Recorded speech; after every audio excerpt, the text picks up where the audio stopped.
राज्यात एसटीमध्ये पदभरतीला मंजुरी रखडल्याने फेऱ्या रद्द करण्याची वारंवार नामुष्की ओढवते आहे। यामुळे एसटी महामंडळाच्या उत्पन्नात सातत्याने घसरण होत आहे। पदभरतीबाबत तारीख पे तारीख अशी स्थिती आहे। आता मात्र यावर एसटी संचालक मंडळाने अघोरी उपाय काढला आहे। परिस्थिती रनिंग स्थितीत ठेवण्यासाठी सेवानिवृत्त झालेल्या मात्र 62 वर्षांहून अधिक वय नसलेल्या माजी कर्मचाऱ्यांना ही पदे देण्याचा निर्णय घेण्यात आलाय। चंद्रपूरसह राज्यात बेरोजगारी वाढली असताना एसटीने दुखण्यापेक्षा भारी औषध काढले आहे। बहुव्यावसायिक या नावाखाली वर्ग 3 आणि 4 च्या पदांसाठी निवृत्त कर्मचाऱ्यांना अनुबंध तत्वावर कामावर घेतले जाणार आहे। युवक काँग्रेसने निर्णयाचा कडाडून विरोध केला असून आंदोलनाचा इशारा दिलाय। म्हणणं आहे या सरकारला की आज तुम्ही जे सेवानिवृत्त आहे त्यांना तुम्ही भरत्या न घेता, जेव्हा की इतक्या जागा खाली आहे, एसटी मध्ये इतके कर्मचारी खाली आहेत, इतके बेरोजगार खाली आहे, बेरोजगारांची फौज निर्माण करायची तुमची ही तयारी आहे का?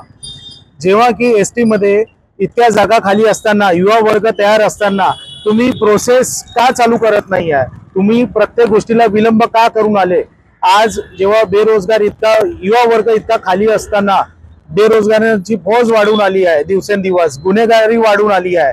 आज तुम्ही जर ह्या जागा जर तुम्ही भरून घेतल्या तर तेवढाच बेरोजगार कमी करण्याचा आणि बेरोजगारी ही कमी होणार, ही गोष्ट तुम्ही लक्षात घेऊन हा जो तुम्ही निर्णय घेतलेला आहे, हा निर्णय तुम्ही तत्काळ मागे घ्या आणि जास्तीत जास्त युवकांना तुम्ही त्या भरती घेऊन, लवकरात लवकर भरती घेऊन ही प्रोसेस लवकरात लवकर तुम्ही करावी अशी आम्ही विनंती करतोय। जर तुम्ही लवकरात लवकर हा निर्णय मागे नाही घेतला आणि सेवानिवृत्त आणि युवकांवर जर तुम्ही अन्याय केला तर आम्ही युवक काँग्रेसतर्फे आम्ही तीव्र आंदोलन करू आणि वाटेल ती भूमिका आम्ही घेणार, एवढं मी आपल्याला चेतावणी देतोय।